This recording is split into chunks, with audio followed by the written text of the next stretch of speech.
Terima kasih sudah klik video ini. Jangan lupa like, komen, dan subscribe karena subscribe itu gratis.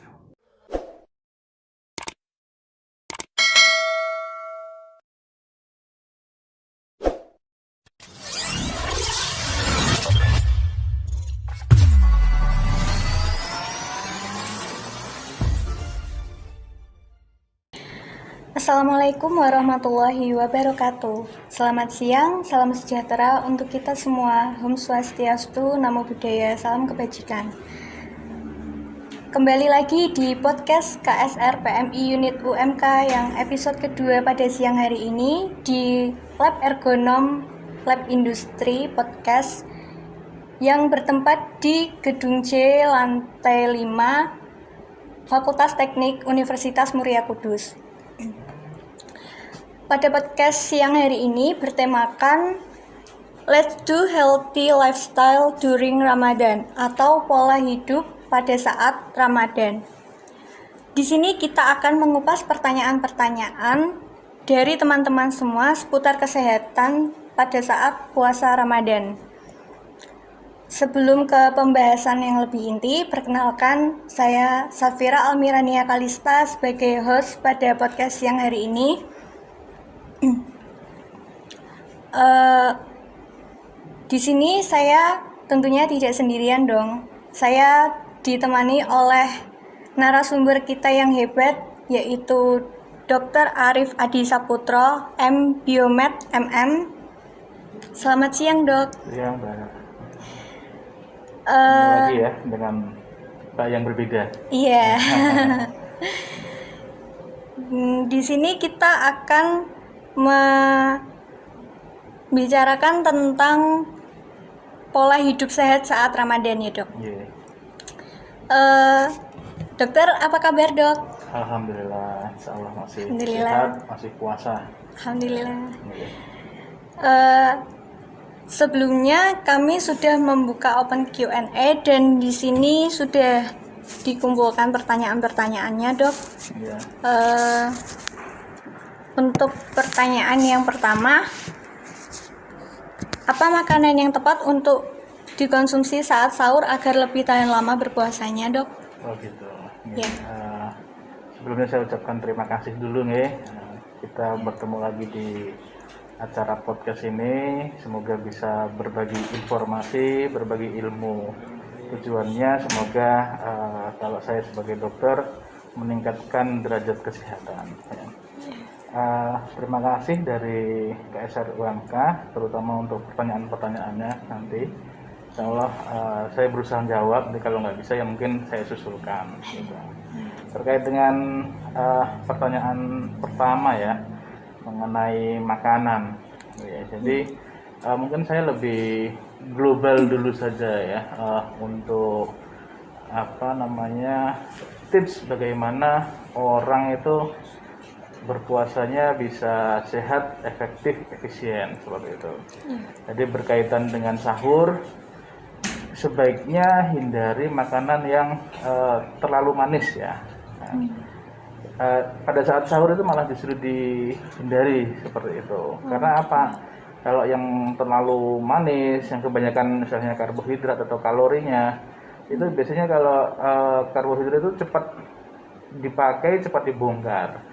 Jadi nanti dia tuh pada siang hari ketika kadar gulanya itu sudah mulai turun, akibatnya ini itu kan dipengaruhi sama insulin, orangnya kan jadi lemas gitu. Jadi makanan seperti apa ya, buah-buahan atau sayuran itu juga penting, selain juga karbohidrat ya.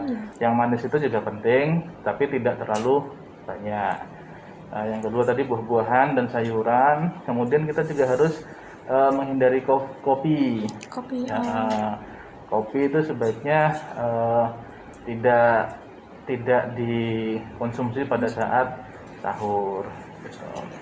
Terus untuk pada saat berbuka itu boleh malah yang manis. Sebenarnya kan Rasulullah juga menganjurkan kita makan kurma seperti itu.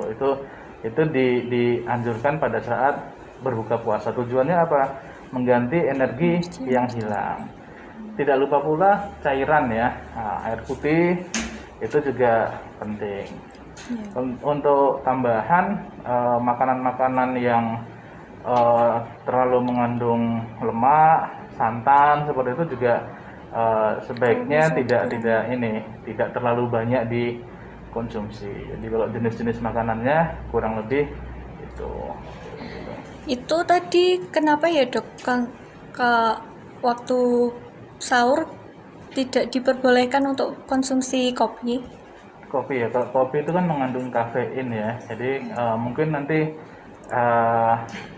biasanya sih ada pertanyaan-pertanyaan tentang masalah kesehatan apa yang kadang-kadang dialami seperti itu. Kopi itu kaitannya dengan kafein. Jadi kafein itu pada pembuluh darah itu kan bisa mengecilkan pembuluh darah. Nanti bisa timbul gejala pusing seperti itu. Jadi kan dia malah akan memperberat puasanya kan. Gitu. Terus tadi dok, kan dokter bilang kalau bisa kita juga harus perlu banyak cairan ya dok.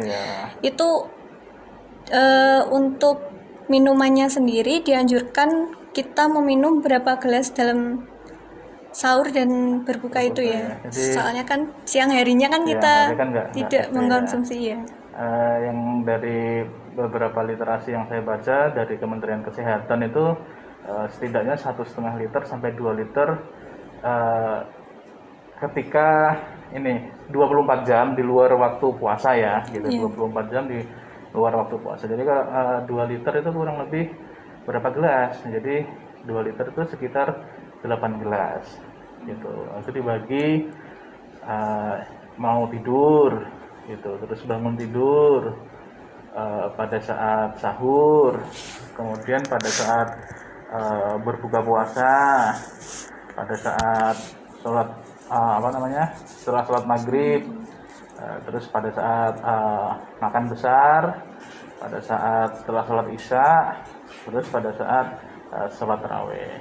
Itu untuk konsumsi air putihnya. Kalau semisal mau tidur itu minum dulu boleh apa tidak ya dok? Boleh-boleh saja sih. Itu kan takaran 1 gelas itu kan kalau dihitung gerapan tadi kan berarti sekitar 250 ml ya. Jadi kalau kita pakai takaran air mineral itu kurang lebih 1 air mineral. Air mineral itu kan sekitar 220 atau 225, berarti lebih sedikit gitu. Kalaupun tidak ya berarti intinya dibanyakkan mulai dari berbuka itu sampai dengan kita mau tidur, terus sampai dengan kita bangun tidur, sampai dengan sahur itu sendiri gitu. Itu kan pembagian menurut literasi yang ada. Kalaupun tidak mungkin fleksibel saja sebenarnya. Tergantung kitanya, diusahakan 1,5 sampai dengan 2 liter pada saat setelah berpuasa. Terus itu dok, berhubungan sama yang tadi tentang kafein, itu kan biasanya kan kalau orang punya penyakit mah itu kan kadang suka larangan untuk meminum kopi ya dok. Itu bagaimana dengan penderita mah atau asam lambung, diperbolehkan untuk berpuasa atau tidak? Terus bagaimana cara mencegahnya agar tidak kambuh dan tambah parah? Jadi berkaitan dengan pertanyaan pertama tadi juga ya, selain dia di pembuluh darah bisa mengakibatkan penyempitan yang nanti akhirnya mengakibatkan pusing seperti itu. Kopi itu juga biasanya tadi tuh disampaikan di lambung itu bisa merangsang keluarnya asam lambung, jadi mengakibatkan terjadinya mah ya. Pertanyaannya tadi kan apakah orang yang berpenyakit mah itu boleh saja berpuasa ya, kurang lebihnya seperti itu. Jadi mungkin saya bisa jelaskan bahwa penyakit lambung itu bisa 2 penyebab ya, dia secara fungsional ataupun secara organik gitu. Maksudnya fungsional itu dia hanya secara fungsinya saja menimbulkan gejala sakit lambung atau mah gitu. Yang kedua yang saya sebutkan tadi adalah organik. Organik itu maksudnya terjadi kerusakan gitu. Terjadi kerusakan misalnya terjadi perdarahan pada permukaan lambung gitu, atau terjadi tumor seperti itu. Dan itu jumlahnya hanya sekitar 20% saja, sedikit. Jadi yang terbanyak itu yang fungsional gitu. Kadang-kadang fungsional itu ya gimana ya, mungkin dia pikiran atau apa itu juga bisa gitu. Nah, menurut kesehatan yang 80% ini sebenarnya masih bisa untuk berpuasa gitu, karena dia tidak mengakibatkan kerusakan organ yang berarti. Sedangkan yang 20% ini sebaiknya tidak dianjurkan untuk berpuasa. Lah taunya ada atau tidaknya kerusakan daripada organ di lambung, itu sebaiknya ya memang harus diperiksakan ke dokter ya. Iya. Terus kaitannya dengan ini tadi, ketika boleh berpuasa, apa tadi tipsnya atau gimana ya? Jadi Iya, malah gini, betul. orang yang secara fungsional memiliki gejala sakit lambung, itu ketika lambungnya diistirahatkan untuk tidak misalnya makan atau kopi, itu justru sekresi atau pengeluaran asam lambung itu akan berkurang gitu. Jadi kadang-kadang yang menyebabkan perih itu apa sih? Itu kan produksi asam lambung yang berlebih ya. Iya. Gitu. Jadi ketika diistirahatkan, akibatnya malah menjadi lebih enakan. Gitu. Jadi sebenarnya puasa itu sendiri juga ya salah satu terapi, Pengobatan ya, Dok. untuk pada penyakit mah khususnya yang fungsional. Gitu. Kalau untuk yang semisal sudah akut gitu seperti itu, apakah diperbolehkan? Terus kan ada juga yang mempunyai penyakit mah dan setiap harinya harus meminum obat. Nah itu bagaimana ya, Dok? Ya, itu tadi yang saya sampaikan. Jadi pembagian dari penyakit lambung itu kan dua ya, secara organik maupun yang fungsional. Mungkin saya koreksi sedikit ya, jadi sifatnya mungkin dia sudah kronik ya, sudah menahun, sudah lama, sehingga dia membutuhkan obat seperti itu. Biasanya pada kondisi-kondisi tersebut sangat dimungkinkan penyebabnya adalah organik gitu. Jadi pada penyebab-penyebab organik yang saya sampaikan ya memang belum dianjurkan untuk berpuasa. Tapi ya itu tadi dikonsultasikan. Gitu. Tapi kalau untuk gambaran umum, coba saja puasa dulu. Gitu. Berarti malah bisa membuat sebagai pengobatan ya, Dok, itu tadi. Jadi sekresi asam lambungnya berkurang. Adakah makanan yang boleh dan tidak boleh dikonsumsi untuk tetap menjaga stamina tubuh saat berpuasa, Dok? Itu sama dengan pertanyaan pertama ya. Jadi ini ya seperti tadi, kalau sahur yang terlalu manis justru tidak dianjurkan, tapi pada saat buka kita konsumsi makan makanan yang manis, cukup buah dan sayur gitu. Terus hindari kafein, makanan berlemak, santan dikurangi. Mungkin kalau saya tambahkan tipsnya, ketika kita sahur untuk menghindari terlalu lemah atau gimana ya, lemas pada saat berpuasa, kita pepetkan waktunya mendekati imsak gitu. Terus aktivitas itu juga harus ini ya mungkin memang berpuasa itu ini terjadi penurunan kadar gula darah. Kadang-kadang kan dia lemas, mengantuk seperti itu. Tapi jangan diisi dengan tidur saja gitu. Sebaiknya juga tetap beraktivitas gitu. Karena apa? Dengan beraktivitas itu akan menghasilkan hormon anti insulin atau yang disebut dengan glukagon ya kalau bahasa medisnya. Nah, fungsi hormon glukagon ini adalah berlawanan dengan insulin. Kalau insulin itu tadi menurunkan kadar gula, dia paling tidak ketika terjadi penurunan itu dia berusaha untuk menstabilkan. Jadi tidak terlalu lemas pada saat puasa. Tapi kalau terlalu diikuti, kita tidak beraktivitas, hanya tiduran saja ya, akhirnya seharian yang ngikutin saja gitu, merasa ngantuk gitu. Cukup olahraga itu juga penting ya. Olahraga bukan yang terlalu berat juga ya, yang ringan-ringan saja gitu. Kalau memang kuat pada pagi hari setelah subuh itu ya silahkan. Cuman kalau misalnya tidak kuat, biasanya olahraganya itu ini dimepetkan dengan ketika waktu berbuka puasa gitu. Terus satu lagi mungkin kalau tips saja, pada saat berbuka makan besar itu atau pada saat berbuka pas itu jangan langsung makan besar, sebaiknya memang bertahap ya. Jadi tadi itu minum, itu mungkin yang manis, contohnya kurma atau buah-buahan gitu. Terus kita mungkin sholat maghrib, baru nanti sebagian bisa dilanjut pada saat setelah sholat maghrib. Itu setelah itu. Kemudian kalau kita mau makan lagi, mungkin setelah sholat isya atau sholat tarawih. Kalau terlalu banyak, akibatnya nanti perut itu malah full. Itu terlalu full, orang Jawa bilangnya apa ya, besesek atau gimana, itu juga tidak baik juga untuk lambung. Gitu. Kan mungkin takutnya kalau lambungnya jadi kaget gitu ya dok, soalnya kan seharian tidak terisi seperti itu. Ya istilahnya gitulah kalau orang awam bilang kaget. Terus dok, kan biasanya kalau orang berpuasa itu kan lambung kan jadi kosong ya dok. Itu biasanya kan ada apa kayak bau-bau pada di mulut, itu penyebabnya karena apa ya dok? Karena gitu. Jadi mungkin kaitannya pengaruh puasa terhadap bau mulut ya. Jadi sebenarnya pengaruh bau mulut itu tidak semuanya berkaitan dengan puasanya itu sendiri ya. Artinya gini, tidak berkaitan dengan lambung saja ya. Tapi bisa saja memang kondisi di mulut itu satu yang memang bermasalah gitu. Jadi puasa itu kan kita tidak makan, tidak minum kurang lebih 12-14 jam ya kalau di Indonesia ya. Ketika tidak makan, tidak minum itu kan menjadikan rongga bagian mulut itu kan kering. Ketika kering itu relatif rawan timbulnya suatu infeksi. Jadi infeksi itu sendiri yang sebenarnya menjadikan ini gangguan atau bau mulut. Nah, terus bagaimana gitu?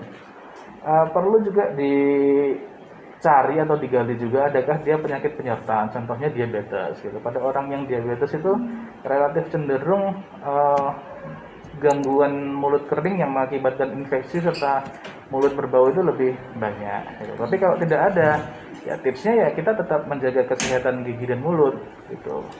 Menyikat gigi gitu, minimal kalau misalnya dikhawatirkan pada saat berpuasa ya berarti kita begitu akan mendekati imsak ya kita sikat gigi gitu ya, sikat gigi, kumur-kumur gitu. Terus pada saat berbuka itu juga ya kita juga mau tidur itu sikat gigi gitu. Di luar itu kan saya rasa juga kalau saya baca kita kan umat muslim kan juga diwajibkan untuk sholat ya. Sholat itu kan sebelum sholat kan berwudu dulu, paling enggak menjaga kekeringan dari rongga mulut kita kan berkumur gitu. Asal jangan ditelan saja gitu. Nah, jadi mulutnya itu tidak terlalu kering. Oh, karena kering itu tadi ya dok yang menyebabkan bau mulut itu. Ya, potensi terjadinya infeksi. Tadi kan dokter sendiri kan bilang kalau penyebab bau mulut itu dikarenakan bisa juga dari diabetes. Itu kenapa ya dok? Kenapa kok orang diabetes bisa menyebabkan bau mulut paling itu? Gini, kalau orang diabetes itu dia rentan sekali terjadi infeksi gitu. Kejadian infeksi pada orang diabetes itu lebih meningkat daripada orang yang tidak diabetes gitu. Contohnya gampangannya kalau kita lihat beberapa penyakit kulit gitu. Orang diabetes kan lebih gampang terkena penyakit kulit. Termasuk juga dia pada rongga mulut dan gigi gitu. Jadi kecenderungan dia untuk lebih terkena infeksi ataupun peradangan pada rongga mulut itu lebih tinggi. Gitu. Jadi karena kondisi gula darahnya yang tidak stabil itu tadi. Gitu. Lalu dok, gangguan apa saja biasanya yang dialami saat berpuasa? Gangguan penyakit? Contohnya kan tadi seperti lambung, terus diabetes itu tadi ya dok. Selain itu apalagi ya dok? Kalau nanti sebenarnya mungkin bisa ditanyakan lebih lanjut ya, kalau untuk diabetes nanti bisa ditanyakan bisa atau tidaknya berpuasa. Cuman ini akan saya bahas dulu tentang beberapa masalah kesehatan ya. Masalah kesehatan itu bisa ringan, bisa berat seperti itu. Yang sering pada saat orang melaksanakan puasa, khususnya mungkin puasa Ramadan. Kalau puasa Ramadan itu kan kurang lebih kita 30 hari ya. Jadi orang yang berpuasa itu bisa saja, walaupun tidak selalu, dia itu sembelit atau susah buang air besar gitu. Nah, kira-kira penyebabnya apa dari sembelit? Itu tadi pola makanannya, mungkin dia kurang serat, kurang buah, kurang sayur, kurang air putih. Nah, langkahnya apa ya? Paling tidak dia tadi itu mencukupi kebutuhan nutrisi. Jadi cukup buah, cukup sayur, cukup air putih. Kalau saya bisa tambahkan sih sebenarnya jenis air putih, pengalaman saya sih yang hangat ya, itu lebih di di perut itu lebih nyaman gitu, atau air biasa gitu. Itu mungkin akan lebih memudahkan untuk buang air besar. Terus yang kedua adalah mah tadi, lambung itu tadi sendiri gitu. Kalau penyebabnya mungkin sudah saya sampaikan, fungsional maupun organik gitu. Ya cara penanganannya mungkin dicoba dulu. Memang kalau misalnya sudah kronik, paling tidak periksa ke dokter dulu gitu. Terus bisa saja pusing gitu. Pusing itu tadi ya, salah satunya penyebab mah bisa, penyebab kafein juga bisa gitu, atau penyebab yang lain juga bisa. Makanya salah satunya ya ini, menghindari makanan-makanan yang mengandung seperti tadi. Paling tidak juga ketika berpuasa itu kita harus sahur, karena sahur itu penting. Ketika orang malas sahur, jadi perutnya kosong berkepanjangan, itu juga bisa mengakibatkan pusing gitu. Ataupun masalah-masalah yang lain, misalnya kadang-kadang lemas, itu mungkin tekanan darahnya turun. Nah, itu ya kita juga harus, intinya cukup nutrisi sih gitu. Cukup nutrisi, cukup tidur, cukup olahraga. Dan jangan tidur terus terlalu kebanyakan olahraga juga tidak baik ya dok. Dulu saya juga merasakan kalau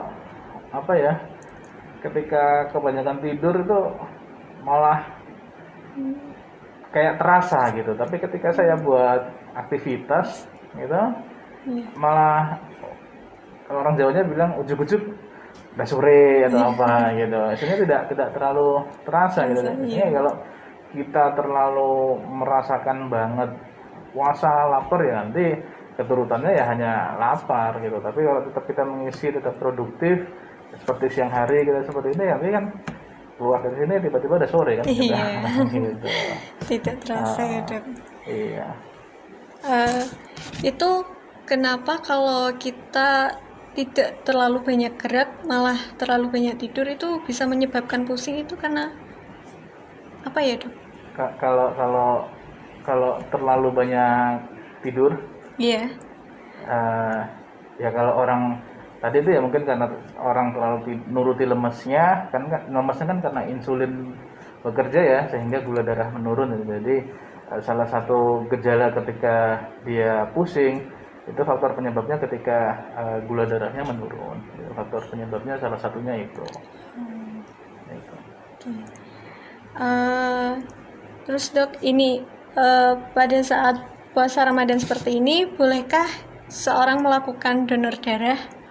Ya, donor darah. Itu juga berkaitan dengan lingkungan kerja saya ya. Jadi prinsipnya donor darah itu kan mengeluarkan darah dari tubuh ya. Yang saya baca juga hukumnya ini secara hukum Islam dulu ya, itu diperbolehkan gitu. Sekarang kita juga membahas dari kaitannya dengan medis gitu. Kaitan dengan medis ketika berpuasa dan donor darah, apakah boleh saja gitu. Hanya dengan persiapan atau persyaratan lah mungkin gitu. Syaratnya apa gitu? Paling tidak dia staminanya kondisi kesehatan secara umumnya dia baik gitu. Baik itu dilihat dari mana ya, dia pasti sebelum donor juga pasti akan ada kadar terukur ya, baik dia HB, tekanan darah seperti itu. Kemudian persiapan gitu, kalau memang sudah berniat untuk mendonorkan darahnya, minimal itu istirahat cukup itu kurang lebih 6-7 jam. Terus air putih seperti yang tadi saya sampaikan juga harus cukup gitu. Terus setelah itu makan makanan yang cukup juga seperti daging merah, kacang-kacangan gitu. Itu juga harus cukup sebagai persiapan. Terus kapan waktunya yang pas gitu. Seandainya memang dipaksakan, misalnya nggak ada waktunya, terlalu sibuk, misalnya pagi hari, pilihlah waktu pagi hari gitu. Hanya saja kalau memang dirasakan nanti lemas atau gimana, ya sama seperti prinsip olahraga ya. Di prinsip olahraga kita mendekatkan pada saat waktu berbuka atau pada saat setelah berbuka gitu. Jadi nggak ada masalah gitu. Malah kami sebenarnya saya mau sampaikan juga, kalau emang ini dikaitkan dengan donor darah, kadang-kadang terjadi penurunan pendonor ya. Mungkin di sini saya juga mengajak juga, kalau bisa giat donor darah dari masyarakat tetaplah membantu sesama gitu dengan mendonorkan darahnya. Kan juga donor darah banyak manfaatnya ya dok. Ya banyak sekali, terutama yang membutuhkan. Karena orang yang membutuhkan di rumah sakit itu tetap gitu. Iya. Buat pendonor juga kan bisa sebagai kesehatan buat dia juga ya. Itu juga pastinya gitu. Dok, kalau semisal waktu donor kita belum makan, itu berpengaruh nggak sih pada HB-nya? Jadi kalau kadar HB itu tidak dipengaruhi pada saat kondisi sekejap ya. Jadi dia HB itu memang sebelum-sebelumnya ya. Jadi ketika dia nggak makan bukan berarti nanti ketika diperiksa langsung HB-nya turun, enggak juga gitu. Tapi kita makan rutin, konsumsi daging merah, buah sayur seperti itu yang cukup. Mungkin pada saat 1 minggu, 2 minggu, 1 bulan sebelumnya itu sebagai persiapan kita memenuhi standar baik itu HB ataupun yang lain. Kalau misalnya belum makan pada saat itu juga belum tentu juga HB-nya langsung turun, enggak. Berarti nggak langsung saat itu Tidak juga langsung ya? pada saat itu juga. Oke. Ini dok, bagaimana manfaat puasa bagi kesehatan jantung? Oh gitu ya. Iya. Ini saya ambil dulu ke atas ya. Ke atas itu maksudnya secara general. Jadi sebenarnya puasa itu apa sih kan gitu ya. Puasa itu kalau dari sisi medis itu kan juga salah satu fungsi pengobatan ya gitu. Fungsi pengobatan yang sudah lama seperti itu. Apa yang terjadi pada saat puasa? Pada saat puasa itu terjadi yang namanya detoksifikasi gitu. Apa maksudnya detoksifikasi? Jadi yang namanya liver atau hati itu kan fungsinya untuk mengeluarkan racun ya gitu. Ketika orang mendapat asupan terus setiap harinya mungkin tanpa istirahat lah istilahnya, makanan itu masuk terus, itu fungsi dia untuk mengeluarkan racun itu akan semakin tinggi, artinya bebannya semakin berat gitu. Nah, ketika ini dia diistirahatkan, fungsinya itu tetap bekerja, detoksifikasi. Nah, bekerjanya bagaimana? Dia bisa dapat bekerja lebih maksimal gitu, racun-racun dikeluarkan. Artinya apa? Nanti sirkulasi darahnya, oksigenasi dalam sel akan baik. Nah, sel-sel yang baik itu dia akan menunjang kebaikan dalam tubuh. Kurang lebih bekerjanya detoksifikasi itu seperti itu. Terus yang kedua, gula darah juga akan menurun gitu ya. Setelah gula darah menurun, ya, itu juga akan kadar-kadar lemak, kadar lipid itu juga berkurang gitu. Terus yang keempat, bisa juga menurunkan berat badan, tapi tidak selalu ya. Jadi ini saya singgung sedikit sebelum menjawab pertanyaan tentang jantung tadi, bahwasanya jangan dijadikan puasa itu untuk diet gitu. Kalau diet kita pakai pola khusus sendiri, kalau puasa ya puasa sebagai bagian dari ibadah. Nah, ini kita menjawab tentang yang jantung. Jadi bagaimana sih kalau puasa pada orang jantung? Jadi jawaban nomor 3 adalah kadar lipid atau lemak dia akan berkurang gitu. Khususnya yang apa? Kadar lipid yang jahat, yang LDL gitu. Nanti dia akan menurun. Dan kebalikannya, kadar lipid yang baik, yang HDL, dia akan justru meningkat. Nah, itu juga mengakibatkan kondisi jantung akan membaik. Tapi ini ada tapinya gitu. Kadar orang berpenyakit jantung itu kan beda-beda. Ada yang masih ngeringan, ada yang cukup berat gitu. Utamanya mungkin dengan penyulit seperti kondisi tua, lama penyakit. Nah, kalau misalnya ringan-ringan saja masih diperbolehkan gitu. Kalau misalnya orang tua sudah sepuh, penyakitnya sudah menahun, nah itu anjuran. Saya itu masih punya orang tertua di rumah lah. Ya, Alhamdulillahnya beliau selama Ramadan berpuasa terus masih kuat dan ya. malah itu membuat dia semakin sehat Iya. gitu. Itu tadi Jadi, seperti jawaban saya. Iya, Intinya kalau memang manfaatnya dia banyak sekali. intinya puasa itu bermanfaat. Ada Iya. detoksifikasi, kadar gula menurun, kadar lipid menurun, bisa juga menurunkan berat badan. Itu bermanfaat bagi kita. Gitu. Hanya saja kondisi-kondisi tersebut pada satu kondisi penyakit tertentu yang berat, dia ini malah justru akan memperberat. Makanya ketika suatu kondisi yang berat sebaiknya tidak. Tapi kalau misalnya tidak apa-apa, puasa saja. Itu malah justru lebih sehat. Iya, betul sekali Dok. Nah, Ini pertanyaan terakhir ya Dok. Mengapa saat sahur kita tidak dianjurkan makan makanan yang pedas dan berminyak? makanan pedas yang berminyak Ya, ya. biasa. Yang saya baca itu kalau yang pedas berminyak ya, dalam hal ini misalnya kadang-kadang berkaitan dengan garam ya. Iya. Asin itu ketika kita makan awal itu merasa nyaman, enak gitu. Nah itu ini meningkatkan rasa haus gitu.